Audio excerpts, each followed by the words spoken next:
ನನಗೆ ಕಟ್ಟದ ಕೋಳಿ ನನ್ನ ಅಳಿಯ ಅಂದರೆ ನನ್ನ ಯಜಮಾನ್ರ ಅಕ್ಕನ ಮಗ ತಂದು ಕೊಟ್ಟಿದ್ದಾನೆ. ಬನ್ನಿ ತಯಾರು ಮಾಡೋಣ. ಕಟ್ಟದ ಕೋಳಿ ಮಾಂಸದ ಉಂಟು ನೋಡಿ, ತಗೊಂಡಿದ್ದೇನೆ. ಕ್ಲೀನ್ ಮಾಡಿ ಹಲ್ದಿ ಪೌಡರ್ ಹಾಕಿಟ್ಟಿದ್ದೇನೆ. ಒಂದೆರಡು ನಿಮಿಷ ಅಷ್ಟರಲ್ಲಿ ನಾನು ಇದ್ದೇನೆ. ಅದರಲ್ಲೊಂದು ಆಗಿದೆ. ಕಟ್ಟದ ಕೋಳಿ ಮಾಂಸದ ಉಂಟು ನೋಡಿ, ತಗೊಂಡಿದ್ದೇನೆ. ಕ್ಲೀನ್ ಮಾಡಿ ಹಲ್ದಿ ಪೌಡರ್ ಹಾಕಿಟ್ಟಿದ್ದೇನೆ. ಒಂದೆರಡು ನಿಮಿಷ ಅಷ್ಟರಲ್ಲಿ ನಾನು 8 ಈರುಳ್ಳಿ ತಗೊಂಡಿದ್ದೇನೆ. ಕ್ಲೀನ್ ಮಾಡಿದ್ದೇನೆ, ಕಟ್ ಮಾಡ್ಕೊಂಡಿದ್ದೇನೆ. ಎರಡು ಸಣ್ಣಗೆ ಕಟ್ ಮಾಡ್ಕೊಳ್ಳೋ, ಫೈನಾಗಿ.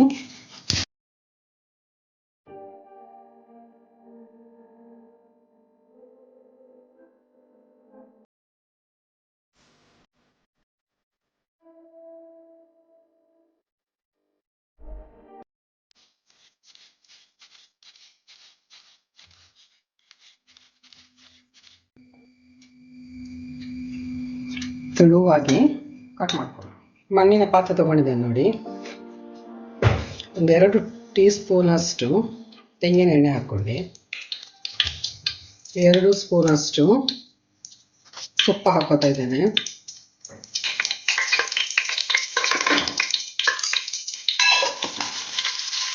ಹಾಕೊಂಡ ಈರುಳ್ಳಿಯನ್ನು ಫ್ರೈ ಮಾಡ್ತಾ ಇದ್ದೇನೆ. ಈಗ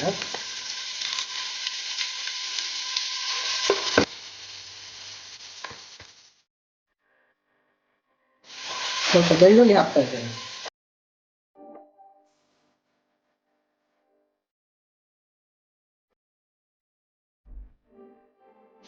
ಕರಿಬೇವು ಹಾಕೋಣ.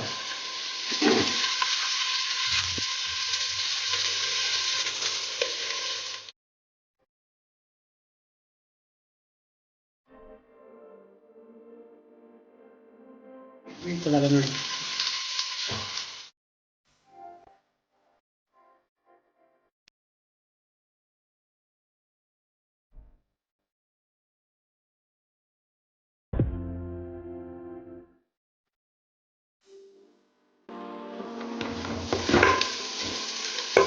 ಫ್ರೈ ಆಯ್ತು ನೋಡಿ, ತೆಗಿತಾ ಇದ್ದೇನೆ.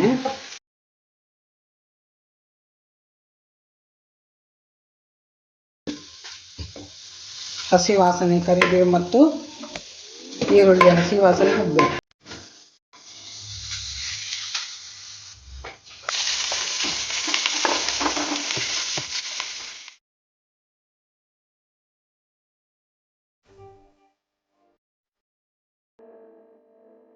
ಎರಡು ಟೇಬಲ್ ಸ್ಪೂನ್ ಅಷ್ಟು ಪುನಃ ತೆಂಗಿನೆಣ್ಣೆ ಹಾಕೊಂಡೆ.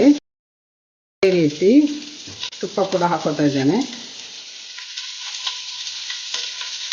ಇದನ್ನು ಫ್ರೈ ಆಗಬೇಕು.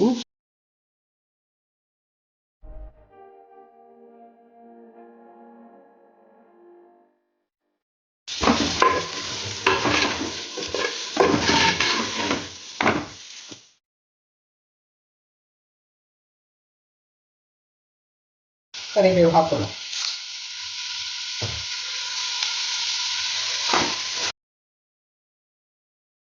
ಇದು ಸ್ವಲ್ಪ ಫ್ರೈ ಆದರೆ ಸಾಕು, ಬಾಡಿದ್ರೆ ಆಯ್ತು.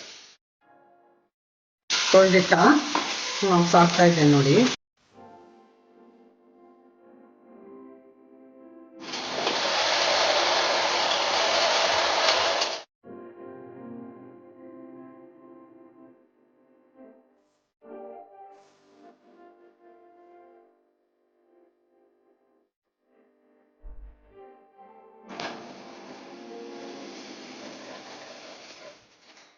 ಎರಡು ಲಿಂಬೆ ತಗೊಂಡಿದ್ದೇನೆ.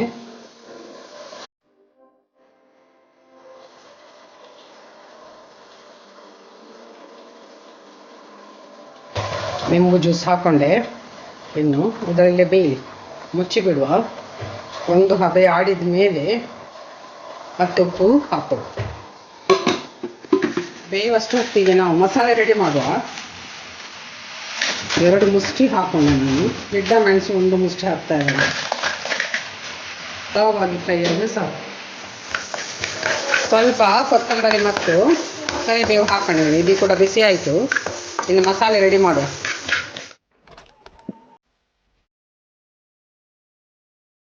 ಅರ್ಧ ಬಾಯ್ಲ್ ಆಯಿತು ನೋಡಿ. ಇನ್ನು ಇದಕ್ಕೆ ನಾನು ಉಪ್ಪು ಹಾಕೊಳ್ಳುವ. ಉಪ್ಪು ಹಾಕಿಕೊಂಡು ಇನ್ನೊಂದು ಅರ್ಧ ಗಂಟೆ ಬೇಯಲಿ. ಒಂದು ಕೈ ಸರಿ ಹಾಕ್ಕೊಂಡೆ. ಇನ್ನೊಂದು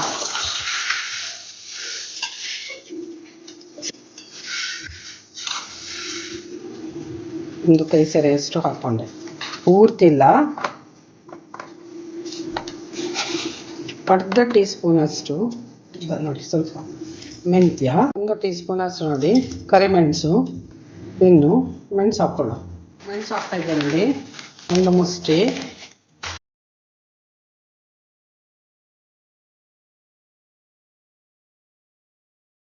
ಸ್ವಲ್ಪ ಗಿಡ್ಡ ಮೆಣಸು ಬರಲಿ ಅಂತೇಳಿ 2 ಮುಷ್ಟಿ.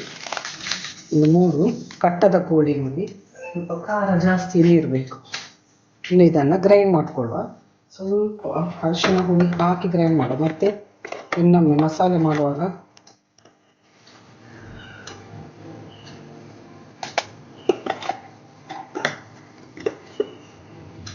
ಒಂದು ಪೂರ್ತಿ ದೊಡ್ಡ ಸ್ಪೂನಲ್ಲಿ ಹಾಕ್ಕೊಂಡೆ ನೋಡಿ. 6 ಹಸಿ ಬೆಳ್ಳುಳ್ಳಿ ಹಾಕ್ಕೊಳ್ಳಿ. ಒಂದು ಅಡಿಕೆಯಷ್ಟು ಪುಡಿ ಹಾಕ್ತಾ ಇದ್ದೇನೆ. ಇನ್ನು ಸ್ವಲ್ಪ ನೀರು ಹಾಕಿ ಗ್ರೈಂಡ್ ಮಾಡ್ಕೊಳ್ಳಿ. ಮಸಾಲೆ ರೆಡಿ ಆಯಿತು ನೋಡಿ. ಏನು ಫ್ರೈ ಮಾಡಿಟ್ಟಿದ್ದೇವಲ್ಲ ನಾವು, ಅದನ್ನು ಹಾಕ್ಕೊಳ್ಳೋ. ಮೊದಲಿಗೆ ಫ್ರೈ ಮಾಡಿಟ್ಟಿದ್ದೇನಲ್ಲ, ಬೆಳ್ಳುಳ್ಳಿ ಈರುಳ್ಳಿ ಗೋಲ್ಡನ್ ಫ್ರೈ ಆಗಿದೆ. ಮತ್ತು ಕರಿಬೇವು.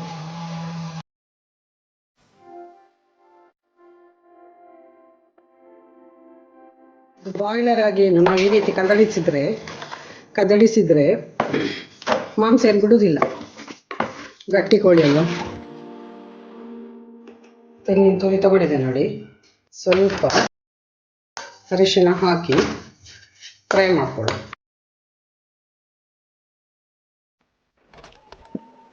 ಅರಿಶಿನ ಎಲ್ಲ ಹಾಕೋದು ಯಾಕಂತ ಹೇಳಿದ್ರೆ ಮಾಂಸಕ್ಕೆ ಸ್ಮೆಲ್ ಬರಬಾರ್ದು ಅಂತೇಳಿ, ವಾಸನೆ ಬರಬಾರ್ದು ಅಂತೇಳಿ.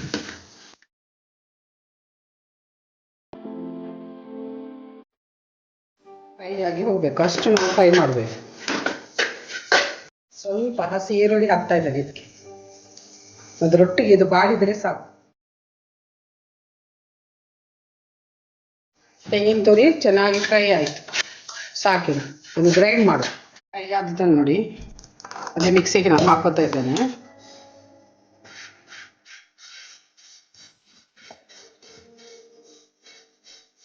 ಒಳ್ಳೆ ಫ್ರೈ ಆಗಿದೆ, ಪಪ್ಪರ ಅಂತ. ಇದನ್ನು ಒಂದು 2 ಸುತ್ತು ತಿರುಗಿಸುವ. ಸ್ವಲ್ಪ ಜೀರ ಹಾಕ್ತಾ ಇದ್ದೇನೆ, 1-2 ಪಿಂಚಿನಷ್ಟು. ಸ್ವಲ್ಪ ದಾರು ಉಂಟು ನೋಡಿ, ಇದು ಒಂದು ಪರಿಮಳಕ್ಕೋಸ್ಕರ ಒಂದು ಸಲ ಸುತ್ತಿದ್ರೆ ಸಾಕು, ಗ್ರೈಂಡ್ ಆದರೆ ಸಾಕು. ಒಂದು ಸುತ್ತು ಗ್ರೈಂಡ್ ಮಾಡಿದೆ ನೋಡಿ, ಸಿಪ್ಪೆ ಎಲ್ಲ ಕಾಣ್ತದಲ್ಲ. ಒಳ್ಳೆ ಪರಿಮಳ ಬರ್ತಾ ಇದೆ. ನನ್ನ ಅಮ್ಮನ ರೆಸಿಪಿ ಇದು. ಅವರು ಇದೇ ರೀತಿ ಕಟ್ಟದ ಕೋಳಿಯನ್ನು ಚೆನ್ನಾಗಿ ಮಾಡ್ತಾ ಇದ್ರು. ಅದು ತಿನ್ನುವುದಿಲ್ಲ ಅವರು, ಚೆನ್ನಾಗಿ ಮಾಡ್ತಾ ಇದ್ರು. ಈಗಿಲ್ಲ ಅವರು. ಇದನ್ನು ಹಾಕೊಳ್ಳು.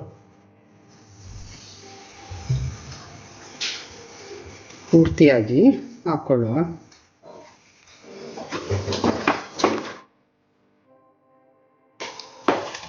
ಆಯಿತು, ಡ್ರೈ ಆಯಿತು.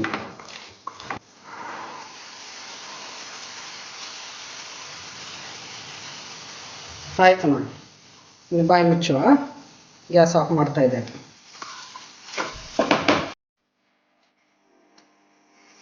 ಇಡ್ಲಿ ಮಾಡಿದ್ದೆ. ಇಡ್ಲಿ, ಅನ್ನಕ್ಕೆ, ಗಂಜಿಗೆ ತುಳುನಾಡಿನ ಕಟ್ಟದ ಕೋಳಿಯ ಸುಕ್ಕ, ಬಣ್ಣ ಮಂಜಲಿ ಏನು ಹೇಳ್ತೇವೆ ನಾನು, ಮೊದಲಿನ ಮಸಾಲೆ ಅದರಲ್ಲಿ ಬೆಂದದನ್ನು ತೆಗೆದಿಟ್ಟಿದ್ದೇನೆ ನೋಡಿ.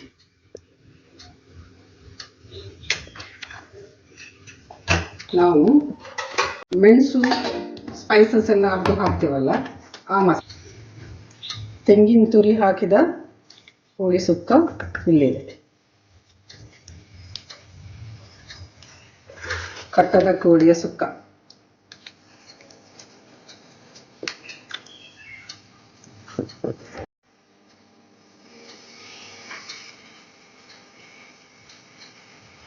ಸೂಪರ್ ಆಗಿ ಬಂದಿದೆ, ಟೇಸ್ಟಿಯಾಗಿದೆ. ನೀವು ತಯಾರು ಮಾಡಿ ಅಂತ ಹೇಳಿದರೆ, ಕಟ್ಟದ ಕೋಳಿ ಎಲ್ಲರಿಗೂ ಸಿಗೋದಿಲ್ಲ. ಅಂತೇಳಿ ಶಾಪಲ್ಲಿ, ಕೋಳಿ ಶಾಪಲ್ಲಿ ಗಿರಿರಾಜ ಕೋಳಿ ಅಂತ ಸಿಗತ್ತೆ, ಅದು ಕೂಡ ಇದೇ ರೀತಿ ಮಾಡ್ಬೋದು. ಅಲ್ಲದೆ ಸೇಲಂ ಕೋಳಿ ಸಿಗತ್ತೆ, ಅದು ಕೂಡ ಕಟ್ಟದ ಕೋಳಿ ಸ್ಟೈಲಲ್ಲೇ ಮಾಡ್ಬೋದು. ಇದೇ ರೀತಿ ಚಿಕನಲ್ಲಿ ಬೇರೆ ಬೇರೆ ರೆಸಿಪಿ ಮಾಡಿದ್ದೇನೆ ನಾನು. ನಿಮ್ಮ ಸ್ಕ್ರೀನಲ್ಲಿ ನಿಮಗೆ ನೋಡಲಿಕ್ಕೆ ಸಿಗ್ತದೆ, ಪ್ರೆಸ್ ಮಾಡ್ಕೊಂಡು ನೋಡ್ಕೊಳ್ಳಿ. ಬಾಯ್ ಬಾಯ್.